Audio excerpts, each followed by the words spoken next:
as war loomed in Europe. And so in a short time between 1939 and 1940, when he was on the cover of Time magazine leading isolationists against, in defense of American neutrality, to 1945 when he became arguably the strongest American delegate at the founding of the United Nations, he went through a change that reflected a change happening in the American people. Remarkable, a man who used the term, if he didn't coin it, America First during World War I, to such a strong isolationist, to such a strong interventionist. Was his an evolution that the Republican Party itself was going through, or was it more of a personal evolution, and why did he change? It was very much a personal evolution, but the American Party, the Republican Party was split then, as it is so spectacularly now, between isolationists and those who wish to have a broader involvement of America in the world. And that was embodied in 1940 between the Taft and Vandenberg wing of the party and Wendell Willkie, who swept to the nomination with a foreign policy outlook that was much closer to Franklin Roosevelt's than to that traditional Republican outlook. He was a great advocate of self-help and read and wrote self-help manuals. Tell us about those, and to what degree did that allow him to evolve? Well, he very much pictured himself as a self-made man. His father had a pretty prosperous harness business until Arthur was 9 years old. And then it may have been government contracts canceled during the administration of Grover Cleveland that hardened him into being a Republican. But he went to work at that very young age helping to support the family, and came away from that experience believing that you had to make your own way in life, and feeling a sense of insecurity that came from that disruption in his childhood. And so I think part of his life was also a search for security. And where did that lie? At first it seemed to lie in staying remote from the conflicts of the old world, and he later concluded that it came to lie in finding security, in mutual security, with the other democracies. That's fascinating. You do talk about how his father's being wiped out in the Panic of 1893 was Correct. Very jarring for him. That search for security is a powerful one. I think so. I think that really drove a lot of his outlook.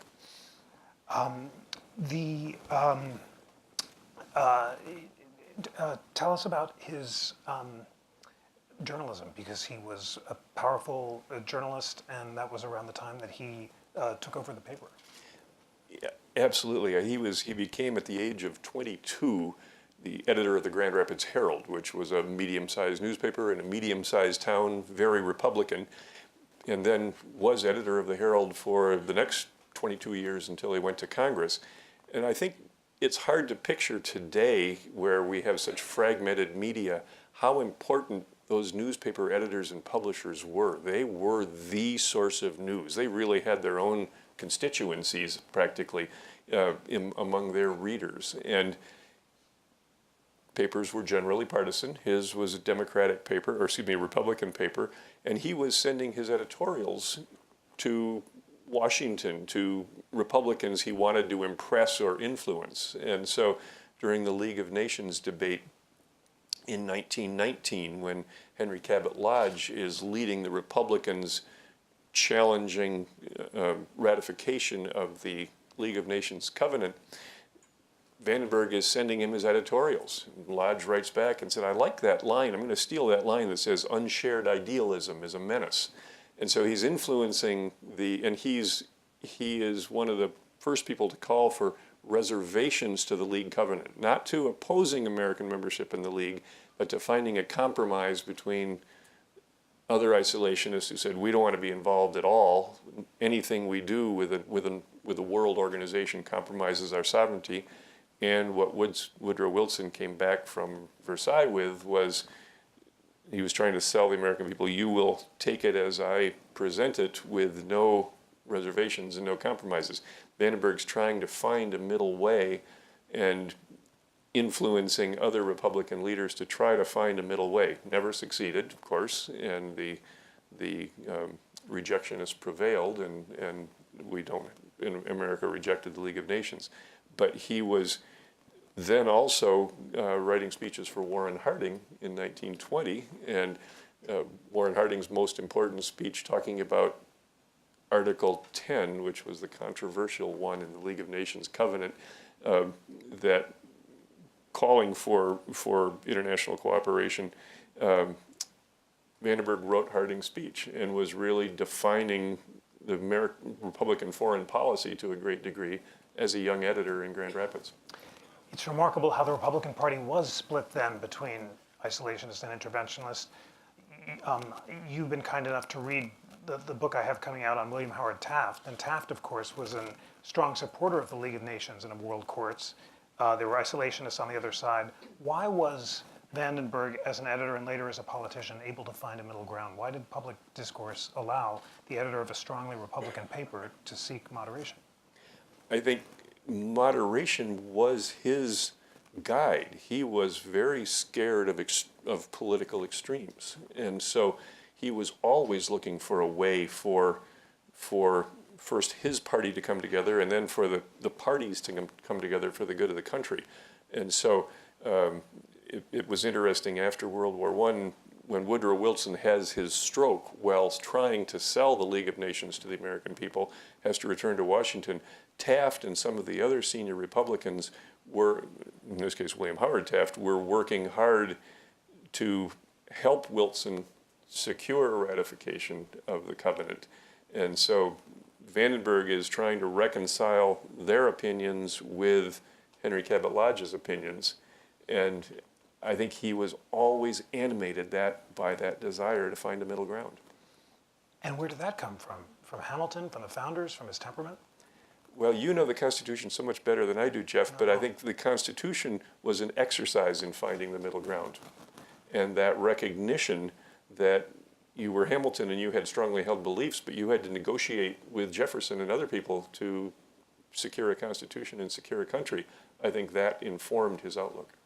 Okay, so Hank, this is the central question, that the founders created this deliberative democracy where both sides could talk to each other, and Vandenberg recognized that and devoted his career to it, and now, of course, it seems gone.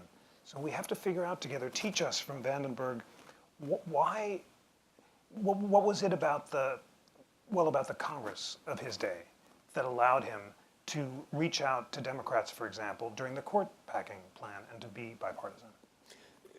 I think we have to look back and recognize that the Congress of his day, and this is 30s, 40s, really, we begin to see it erode with Roosevelt and then accelerate in the 60s and 70s, was a much more important body relative to the executive. They had not ceded as much decision-making and rule-making to the executive branch. And so on the face of it, Congress had a more crucial role to play, or at least assumed for itself a more crucial role. And then as Congress, within the Congress, there was that recognition that that a simple majority wasn't enough on the major questions of our time. I mean, it's what we see debated right now in Congress over health care and over tax reform. Is the only way we can get done something with 51 votes. Vandenberg was never comfortable with that. He said, these are major commitments that we're asking the American people to make, whether it's to the United Nations or to NATO or to the Marshall Plan. And it can't be done by such a narrow margin that it will be reversed or could be reversed or jeopardized by the next Congress. So he always recognized the need to build what I guess we would call supermajorities because consensus required it. Were there rules in Congress that required those supermajorities that are not in place today? Well, there were, of course. He was dealing with the international realm with treaties that, of course, required the 2/3 majority. And so he was very selective about when to go along with an agreement that Congress might only require 51 votes for, or in that case, this is before Alaska and Hawaii, so I have to recalculate my numbers. Yeah. But that 2/3 majority was crucial for the United Nations or for NATO. Fascinating. So the fact that he was dealing with foreign policy created this 2/3 requirement. Yes. Well, what about to take a domestic issue like court packing? Why did he choose to work with the Democrats to defeat it? Well, he was, as an ardent constitutionalist, he abhorred the thought of tinkering with the Constitution for short-term political gain, which is how so many people viewed Roosevelt's effort to add additional justices because he didn't like the results he was getting from the current court. And so, but he also knew, but the Republicans were a significant minority. Their opposition wouldn't be enough. The Republicans and the Democrats, who were also opposed to it, had to work together. And he was astute enough, as were some of his colleagues, to say, you know what, we'd better step back. In fact, ex-President Hoover wants to speak out against Roosevelt's plans with the court. He's very bitter about it. Let's keep him quiet. Let's let the Democrats take the lead. And so some of the other senators, Burt Wheeler from Montana, a Democrat who later became one of the last holdout isolationists when Vandenberg had moved significantly, led the Democrats in opposition, and the Republicans held their fire, but were ready to join the Democrats when the time came for a vote. And my hero, Louis Brandeis, worked with the journalist Marquis Childs to convey a letter to the Senate saying that the court wasn't overworked. It seems like all the branches, the judiciary, Congress, and even the press, are working together on behalf of this Hamiltonian ideal of deliberation. And it's fascinating to see the Senate and the court reaching out to each other. The Wheeler wanted Chief Justice Stone to testify before Congress and say, no, we're not overworked. We don't need these additional justices. But Stone and Brandeis, if I understand it, thought that was beneath the dignity of the court to subject themselves, in this case, to pro-Roosevelt people who'd be attacking the justices in a hearing. And so it was Brandeis's brilliant suggestion for Stone to send a letter saying, the opponents are right, we're not overworked, we don't need your help, President Roosevelt. So what's different today? You wouldn't have one justice tell the chief to send a letter to a journalist who would give it to Congress. The justice would just tweet it or something like that. And is that as deliberative? I don't know. Well, that's the question. Are tweets and the lack of secrecy, basically, the fact that everything is transparent makes compromise much more difficult. There are a couple of these agreements where you talk about Vandenberg being able to reach across the aisle and compromise simply because they can have backstage negotiations. Oh, clearly. And in fact, when it came time to, so after the United Nations and the Marshall Plan, which Vandenberg steered through the Senate, there's a recognition that, well, the European economies needed to be rebuilt, there was also a power vacuum. And while many Americans may have overestimated the threat from the Soviet Union, it was indisputable that the Red Army was controlling Eastern Europe, and the Americans wanted to bring their troops home, and the European militaries were devastated. And so some of the European nations the Western Europeans came together and said, we need a mutual defense pact, which of course will be powerless without significant American commitment. And that became the North Atlantic Treaty Organization. And the American resolution, the Vandenberg resolution approving that, which was drawn up by Vandenberg working with Undersecretary of State Robert Lovett in Vandenberg's apartment on Connecticut Avenue. And Lovett could stop by basically on the way home from work and have a martini with Vandenberg and keep bringing him State Department drafts of resolutions, and Vandenberg saying, no, we got to get it down to one page. And so you go talk to Hazel, my wife, for a few minutes, and Vandenberg retired and typed up a one-page resolution that became the Vandenberg resolution. And so there was that kind of ability to work, I guess you'd call that in secret, but just in a way that allowed the Democratic administration and at that time the Republican majority in Congress to come to an agreement.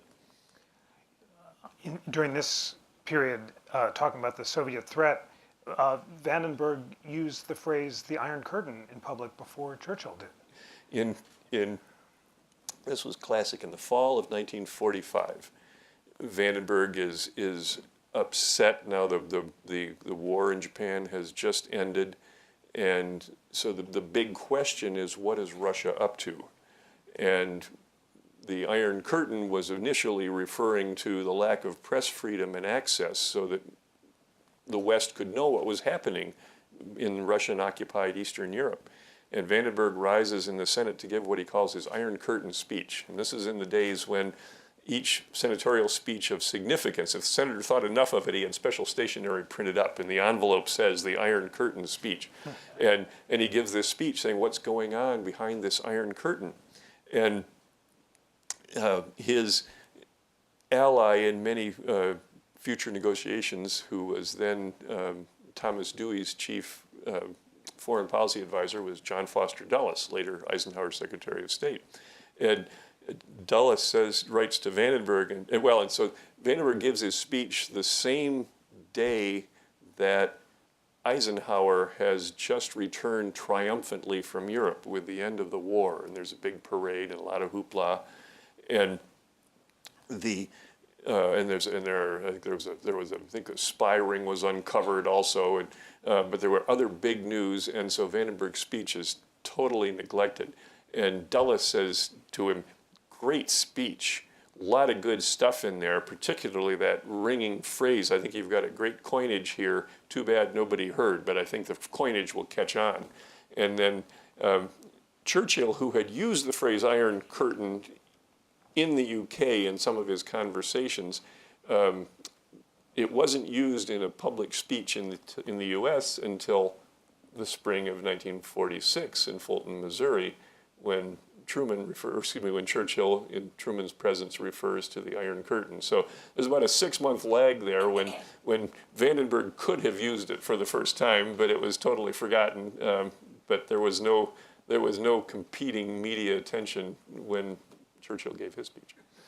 Well, there was another foreign policy speech Vandenberg gave that did get huge attention, so much so that it was called the speech heard round the world. Tell us about that. This was in January 10th of 1945. The war is in its waning moments. We've come through the Battle of the Bulge. The U.S. and the Russians are pushing in on Germany. Island by island, we're recapturing territory in the Pacific. And Roosevelt is scheduled to go to Yalta to meet with Stalin and Churchill, where at a summit where now the attention is being turned from military strategy to what's going to happen after the war, to plan for some kind of United Nations. And Roosevelt did so many things so brilliantly, but also acted as his own State Department. He basically didn't pay much attention to what was coming out of the State Department from Cordell Hull and then his successor, kind of a functionary, a former U.S. Steel executive named Edward Stettinius. Roosevelt was doing his own thing, sending Harry Hopkins on missions to Churchill and to Stalin. And in Congress, both parties were getting very restive. What's going to happen after the war? We've got no plans here. And here you're going off to Yalta, and we don't know what kind of deals are being cut. And so Democrats and Republicans alike want to introduce resolutions. William Fulbright, first as a congressman and then as a senator, has one on the Democratic side. Roosevelt squashes it. Vandenberg is frustrated. What's going to happen? And so he stands up in the Senate on January 10th, 1945, just before the inauguration, before Roosevelt departs later that month for Yalta, and says, we need a post-war security treaty between the victorious Allies to make sure that Germany is never again a threat, as they have been twice in the past generation, to the peace of the world. So here you've got this isolationist who's still in the public mind, even as his views have been evolving, is a leading isolationist calling for a post-war peacetime treaty, an entangling alliance. And this is a big deal. And so James Reston, who had a little bias because he was the New York Times Washington correspondent, who was a friend of Vandenberg's and probably helped write the speech, certainly looked at some of the drafts, called it the speech heard around the world. And it projected Vandenberg, it gave him a completely new image in the public mind.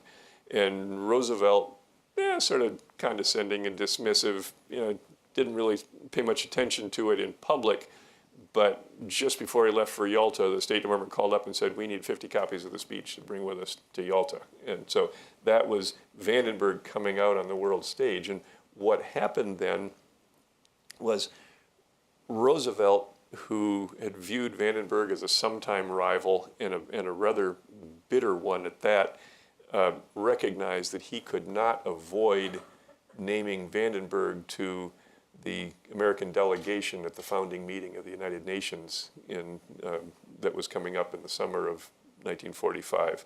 And of course that was what the mistake Woodrow Wilson had made that alienated the Republicans after World War I, when he had gone to Versailles himself and brought no Republicans of any stature with him. And so Roosevelt, that whole generation of Roosevelt, Vandenberg, Truman, they were so keenly aware of what a disaster the post-war talks had been after World War I, that they all wanted to avoid that mistake. And so Roosevelt had no choice but to name Vandenberg to the UN conference. Wow, and then that ushers in this golden period of bipartisan foreign policy where Vandenberg's achievements include not only the UN and NATO, as you described, but also the Marshall Plan. Tell us about those achievements. Well, and so Roosevelt comes back from Yalta, and Roosevelt's dying. And in fact, dies in April of 1945, and the UN conference is scheduled to open just a couple of weeks later. He's succeeded by Harry Truman, who, like Vandenberg, had been a senator, and they had been friends in the Senate. And that means a couple of things. First of all, Roosevelt had been his own State Department, so the State Department had very little stature going into the UN conference.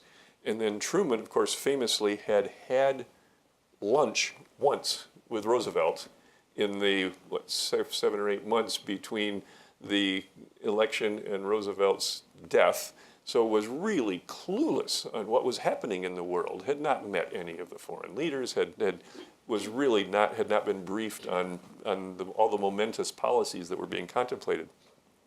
And so they go to San Francisco. So first of all, you've got Truman coming out of the Senate and Vandenberg just breathing this huge sigh of release, because now I've got somebody who, instead of viewing us as this rival nuisance, I've got a former colleague who wants to work with me, and you've got Truman who says, I need to work with him, and there's a mutual respect there that was invaluable for American diplomacy. And then Vandenberg gets to San Francisco, and you've got a weak Secretary of State. At this point, it's Edward Stettinius, and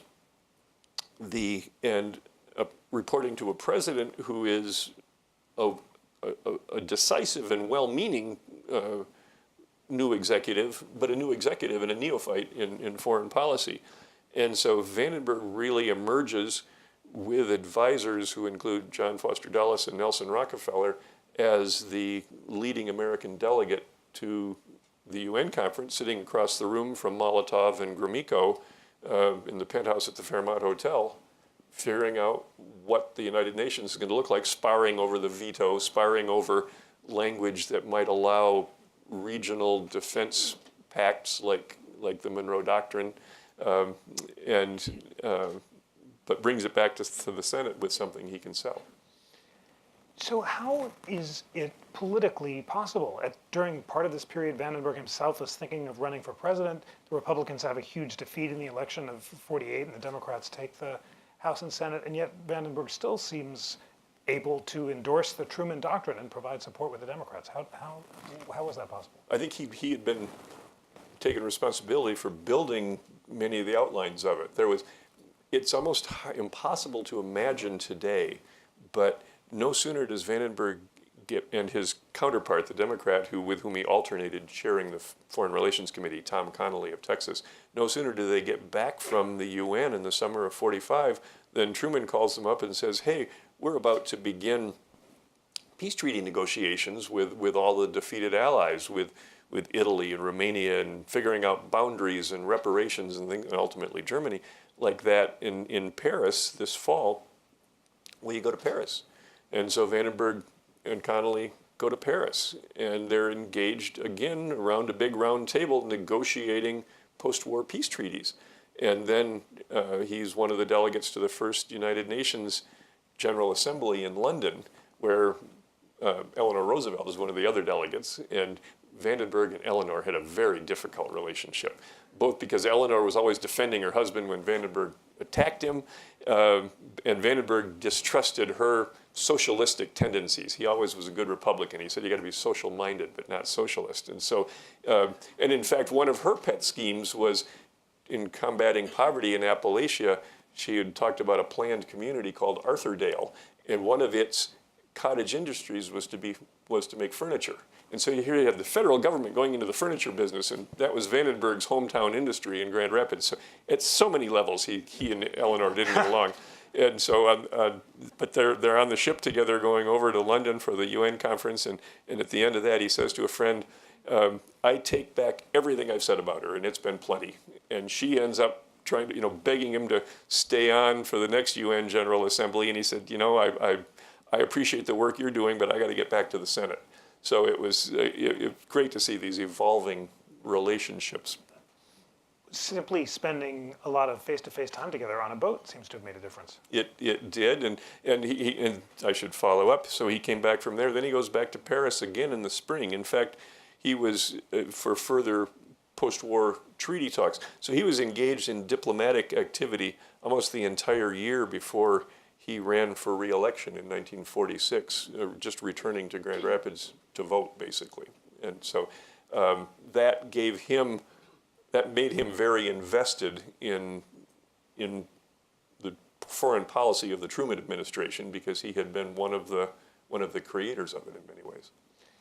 Tell us about the end of his life and career. He was attentive to the constitutional prerogatives in declaring war during the Korean War. So how did he end his life and career? But yeah, to your point, he always wrestled with that constitutional question of the Congress's right to declare war.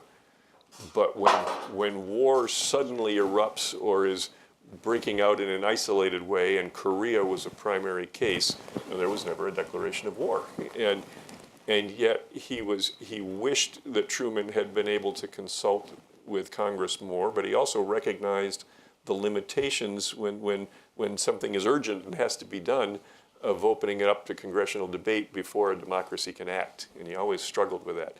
But to your point, in 1948, the Republicans lose what had been their 2-year majority in the Senate. So now Vandenberg's no longer chairing foreign relations. George Marshall, with whom he had worked very closely, leaves the State Department and is replaced by Dean Acheson, with whom Vandenberg had a little trickier relationship. And war breaks out in Korea, and a young Republican senator named Joseph McCarthy starts going on the attack and finding communists everywhere, particularly in the State Department. All these things begin to fray the bipartisan strength that had obtained when the Republicans were in majority in the Congress and the Democrat Truman was in the White House. That was that golden age. And so when the Democrats got a majority, they didn't need Vandenberg as much. And then Vandenberg is diagnosed with lung cancer early in 1949, and his voice becomes muted right at a time when some of the isolationists feel like they've been co-opted by the Democratic administration, and they need to carve out their own policy, and McCarthy is creating a climate when that's a more comfortable position for a lot of Republicans to be in also. And so that was how his life was coming to an end. He fought for the military appropriation for NATO. So we approved participation in NATO, but the European countries didn't have any money to rebuild their military. So he fought for that appropriation as long as he could, and he got it passed in August of 1949, and in September of 1949 had half of his left lung removed at University Hospital in Ann Arbor. And while he returned once briefly to the Senate to vote affirmatively on a civil rights bill, he was never again active in the Senate, and his voice became muted even as other voices were creating discord. So say more. I really want the audience to understand how the structural and institutional changes that have made someone like him impossible. Was it his greatness and the fact that he was devoted to Hamilton and moderation, or was there something about the Congress and the institutions of his day that made him possible? I think clearly both. I mean,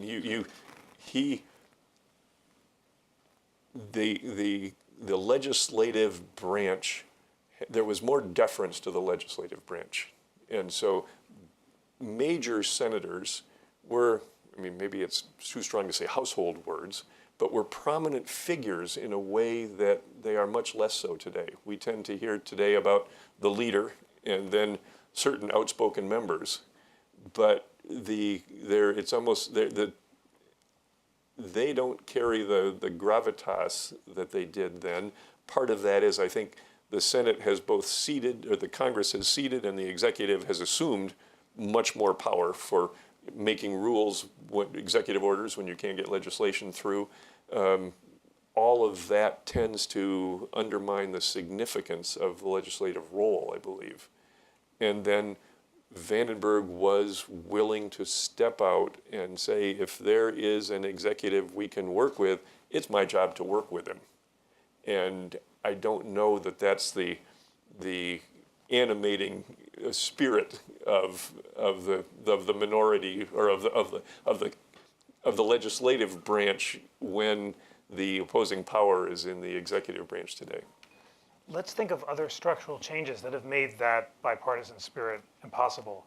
In describing why Congress has become more polarized and less deliberative, political scientists have pointed to partisan gerrymandering, which entrenches incumbents, low voter turnout, and the direct primary, which mean that you get challenged from the left or the right, and the people in the middle are punished, as well as the decline of things like the filibuster, which used to make compromise necessary. Any other thoughts about other institutional differences? I think the power even of incumbency has changed, where today gerrymandering, of course, has helped make incumbency all the more difficult to challenge. But in Vandenberg's day, I think if you were a senator of a certain stature, there was a pride among your constituents. You didn't necessarily agree with this guy, but you saw he was helping change the world in a sense. And that gave you a sense of civic appreciation, maybe, that's harder to come by today when somebody doesn't pass their party's litmus test on particular issues. That's fascinating what you just said. Even if they didn't agree with him, they had a sense of civic appreciation that he was a leader.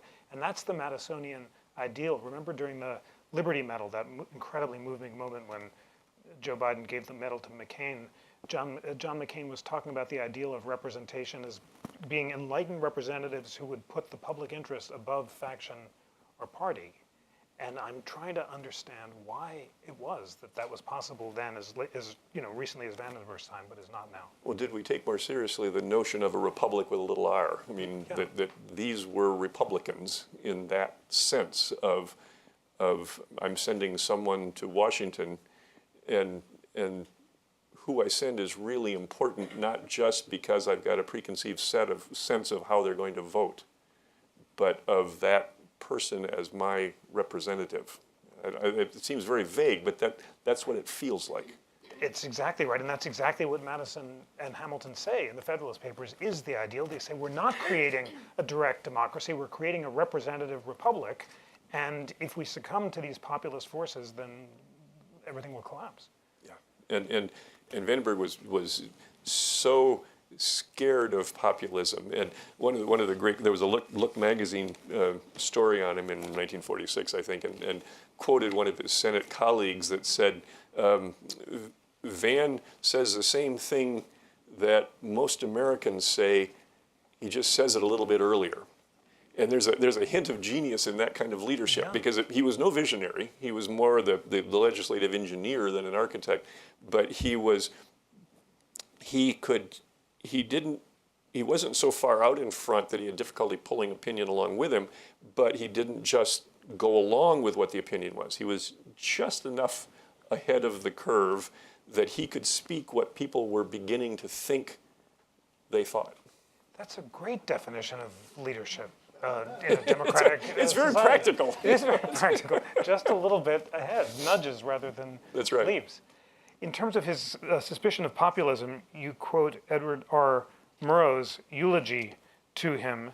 "We are now divided bitterly, hysterically," Murrow says, of the fear fostered by McCarthy, and of Vandenberg he says he would have been confident that at the end of the day, little men of loud voice and small faith will yield to the collective judgment of the American people. Now, you're not supposed to think that applies to the present day. No, on a nonpartisan basis here in the National Constitution Center.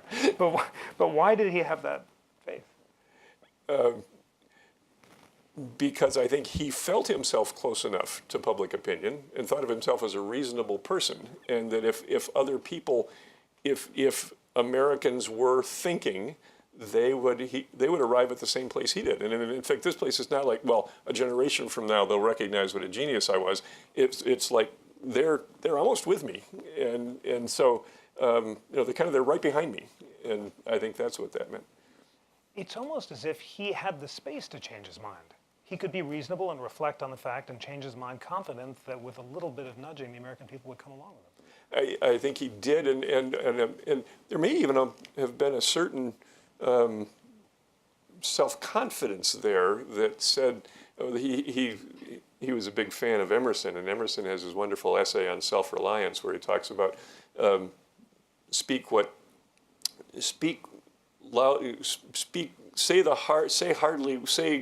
express what you feel today in strong words, and then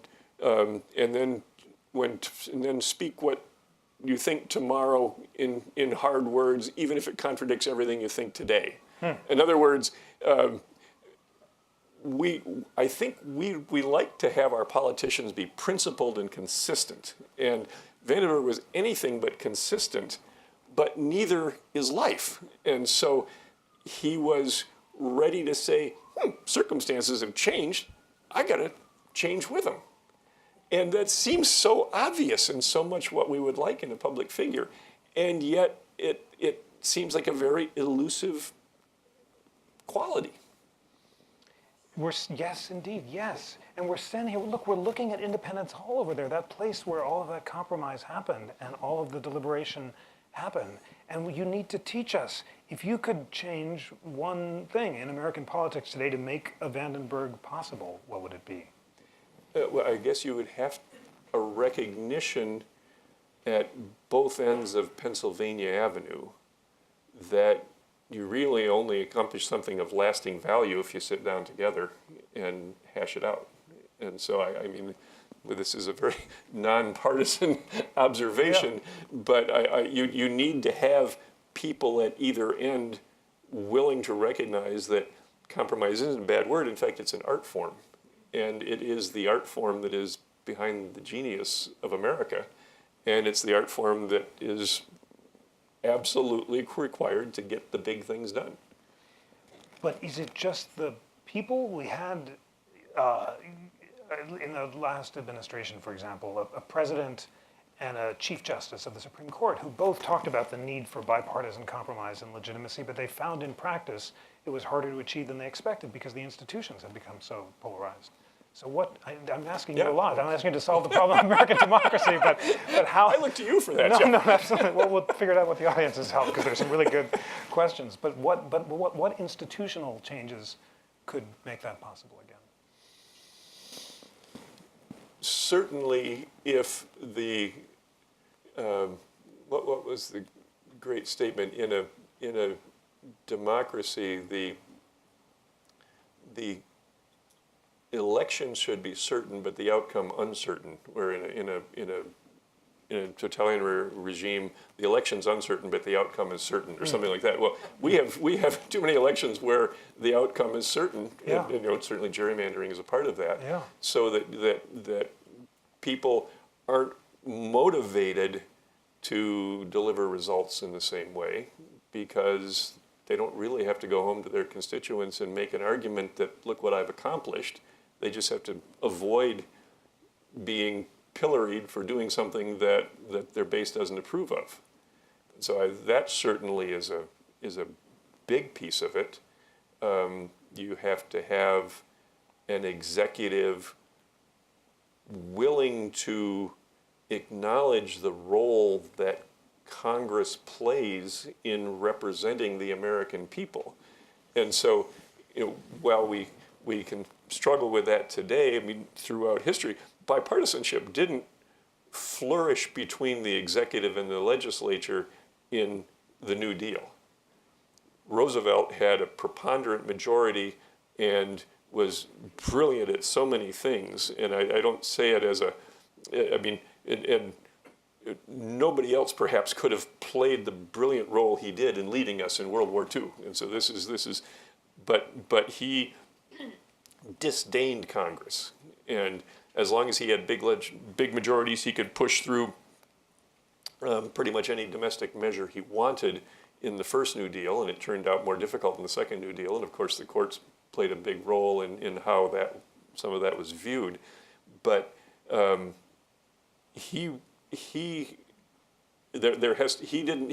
was in such a position of legislative strength and executive strength that he didn't see a great need for bipartisan cooperation.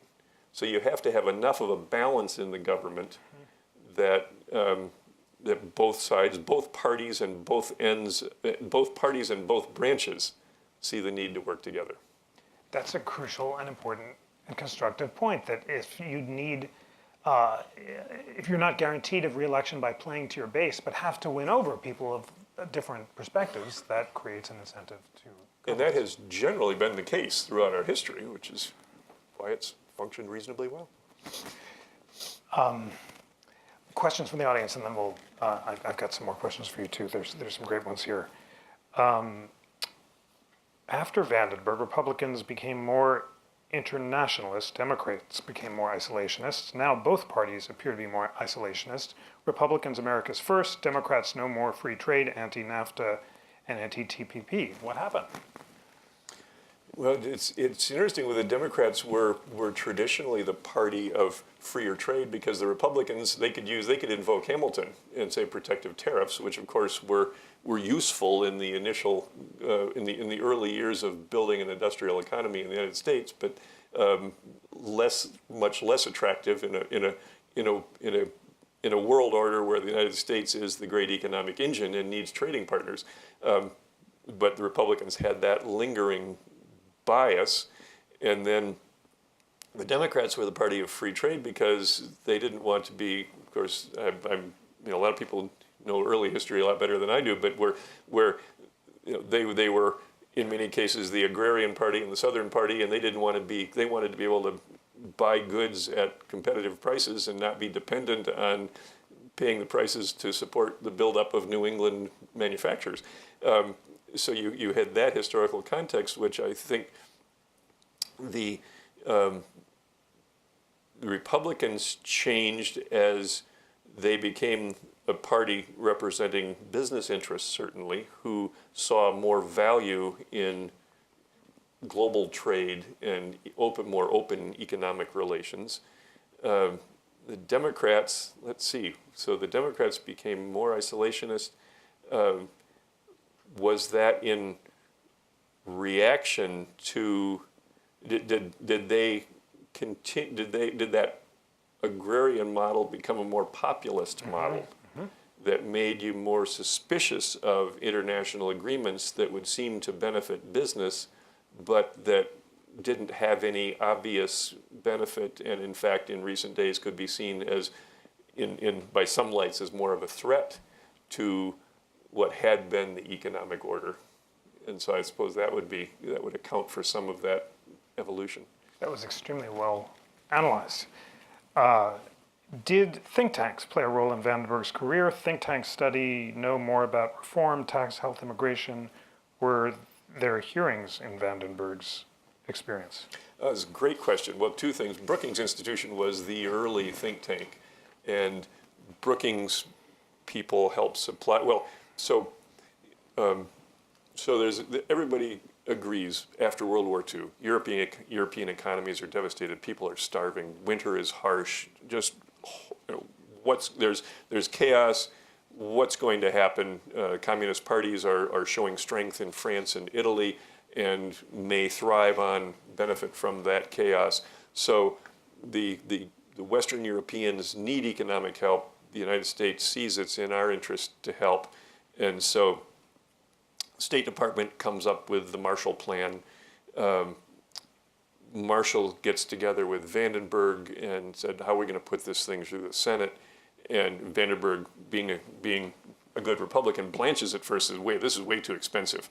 But then he becomes convinced of the need, breaks it down, says, well, if we make the European request for aid a little bit smaller and we do it over these number of years and we don't commit future Congresses to it, I've got something I can sell. And Truman, of course, had the wisdom to call it the Marshall Plan instead of the Truman Plan, because Marshall was so revered and respected and viewed as a nonpartisan. Marshall said, well, it could have been called the Vandenberg Plan, because once it got to Congress, Van was just the whole show. But they put that through the Congress, and one of the things Vandenberg said to the State Department is, we've got to make sure that this doesn't bankrupt us, that we can afford, that our economy can handle the Marshall Plan without slipping back into recession, and that the kind of resources we allocate are the right resources. And it was Brookings people who helped it. So Vandenberg says to Truman, let's get a commission to investigate this. And actually Averell Harriman chaired it. And they drew on a lot of Brookings research. So that was the one think tank connection at the time. I don't know of any others coming up.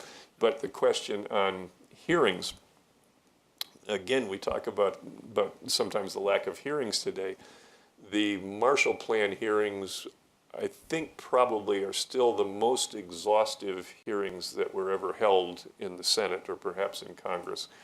And Vandenberg's strategy was, we're going to listen to everybody. Anybody who wants to express a viewpoint, we're going to listen to. Basically, we're going to wear down the opposition that way. And also, we're going to tweak the legislation. He was kind of famous for making adjustments in, the State Department would send him a proposal. In fact, Dean Acheson, in his book, President the Creation, which is a brilliant book and I think set the stage for a lot of the historiography of that era, is kind of condescending to Vandenberg, because he said, present it to Vandenberg and he's got to put his stamp on it. And Acheson saw that as a reflection of senatorial ego. And it was to some degree, but it was also because Vandenberg said, we got to tweak it this way and tweak it this way and tweak it this way. And that may not seem like a big deal to you guys in the State Department, but it's going to allow me to sell it in the Senate. And so, and by listening to every opinion, he could incorporate what he needed to do to make that happen. And so he was a great proponent of exhaustive hearings to give everybody a chance to air their views. Here's a great question near to my heart, and it is, was Vandenberg a fan of Louis Brandeis? Was he a fan of Woodrow Wilson? I haven't got a good answer on Louis Brandeis.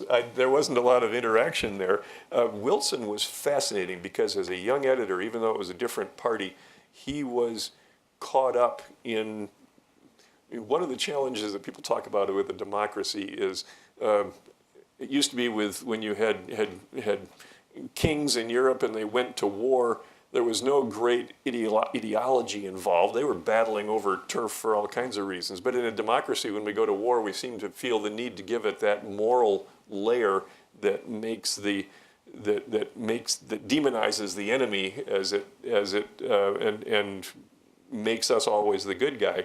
And so Wilson, of course, was the first exemplar of that in really turning American intervention in World War I into a moral crusade to save the world, make the world safe for democracy. And as a young man, that sounded good to Vandenberg. And so he probably bought into that too zealously, which fueled the reaction of the disillusion afterward that he shared with a lot of people. So he became very suspicious of, or skeptical of and critical of Wilson after initially admiring him. And in fact, when he talked about Wilson going to Versailles, he editorialized and said he needed to lead the American delegation because it was such a weak delegation, and that Wilson's views were chiefly distinguished by use of the first person singular pronoun.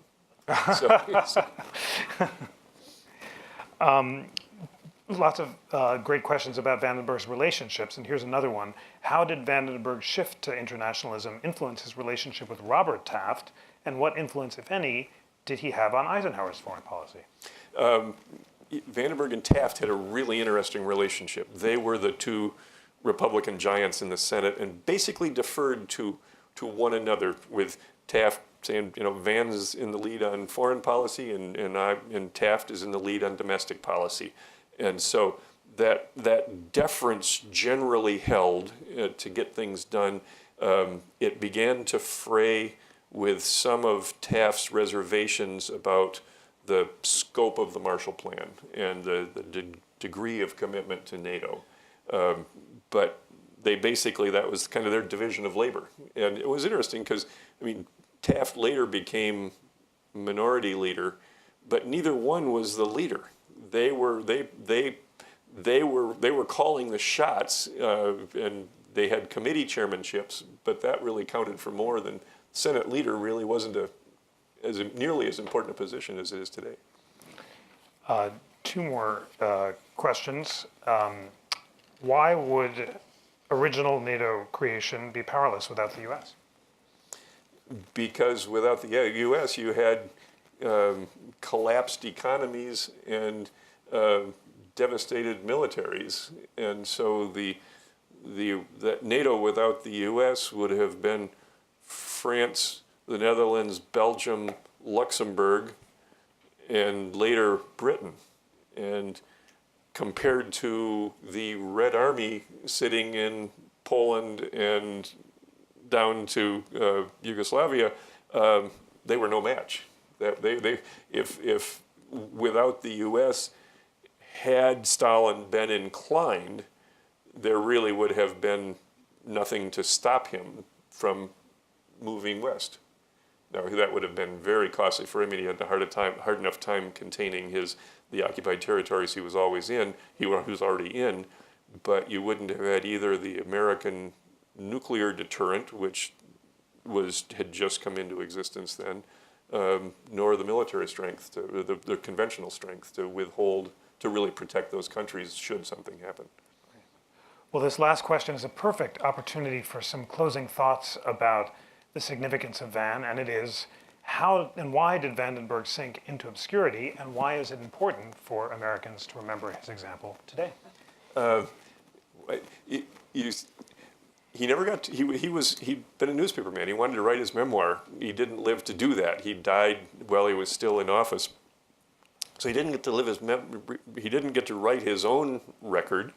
And then he'd had two would-be biographers who both died before they could finish anything. And I was trying to beat that jinx. And, but that in the short, that would be whoever gets to write the history, that's how we remember it. And so that didn't happen.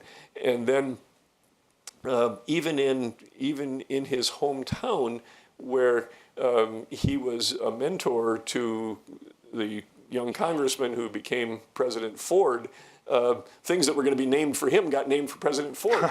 And so there was, but overall, I think,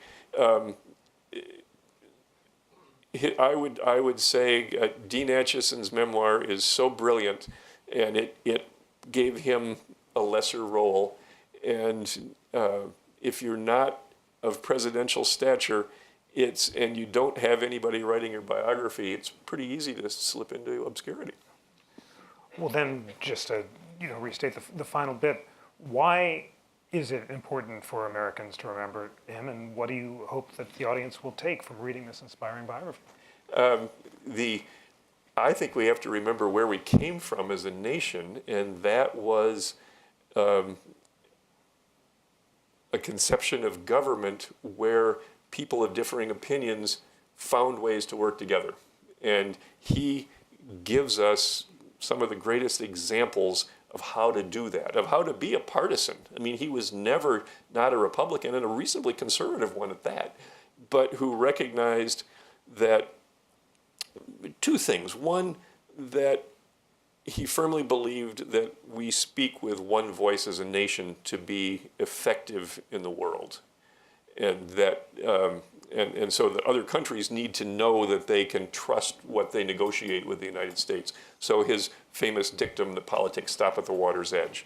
And the other was that notion of bipartisanship, meaning I've got some great ideas and you got some ideas and they differ, but unless we can put them together, things don't get done. And that just, he's sort of the for all of his flaws and huge ego and various challenges, he's kind of an apostle of that notion of working together. And I cherish that. Apostle is a great word. You were getting some appreciative yeses from the audience for inspiring us with an example of a politician, Arthur Vandenberg, who embodied the founder's ideal of American deliberative democracy and bipartisanship at its best. Please join me in thanking Hank Meijer.